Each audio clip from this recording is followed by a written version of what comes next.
Special Magistrate, St. Johns County, denial of agrihood project rezoning unreasonable.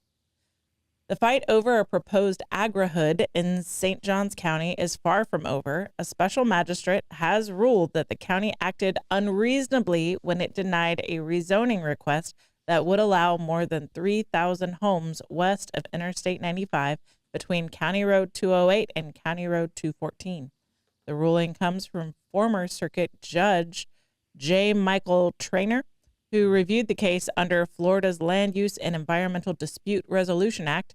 He found that the county's 2024 decision unfairly burdened the property rights of Robinson Improvement Company, which has owned the land since 1906.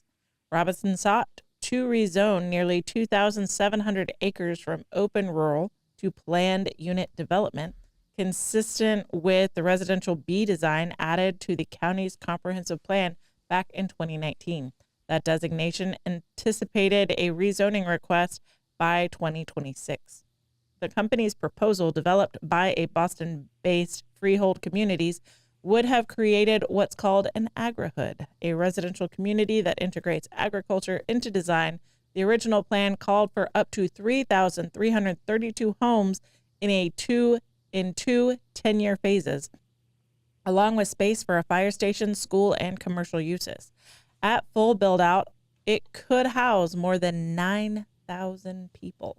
The magistrate recommended approval of a revised plan with strict conditions, building a 4-mile stretch of County Road 2209 before any homes are occupied, capping units at 350 by 2031, phasing construction limits, and creating buffers near neighboring properties.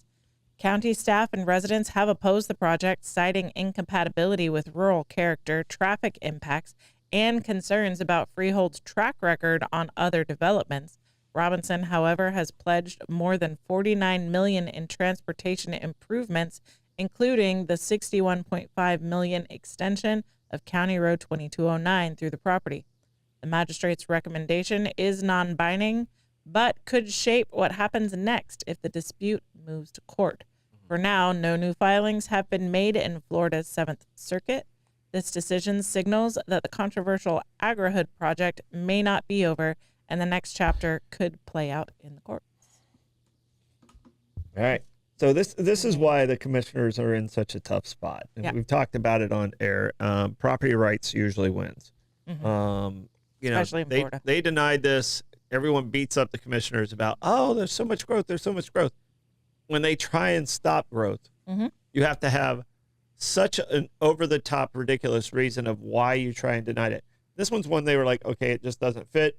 I don't know if it fits or it doesn't fit, but now they're in court, so now they have to bend the knee and don't have any control over the next vote. Whatever the judge says. Whatever the judge says now. So the commissioners tried to do their part, and now we paid an extreme amount of money because we lost to lawyers and fighting it and doing this and all those hours. And people are like, oh, it didn't cost it. No, it does cost this stuff, even if it's our own attorneys. And it wasn't. Usually this goes to an outside counsel.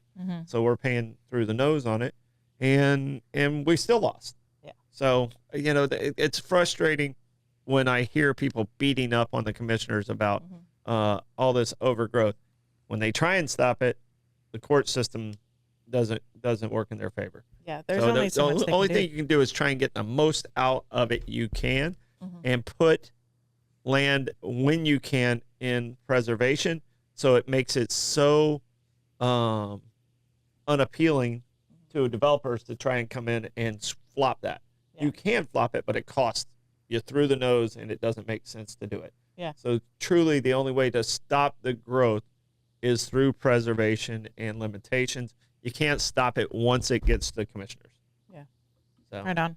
So the commissioners, I feel your pain. I see your pain, because all 5 of them know we have a growth issue. Yes, 100%. They're all there because they want to do their part to do whatever they can to slow that growth. But there's just not a whole lot they can do. Once it gets but I mean, the home sales are slow right now. Kelly was just talking about that. Home sales are slow right now, but it's not going to stay that way. This is not going to be the last time St. Augustine has a growth A spurt. real estate boom. Yeah, yeah. So it's not going to be the last time. You know, we still live in paradise. So it's, you know, that part's not going anywhere.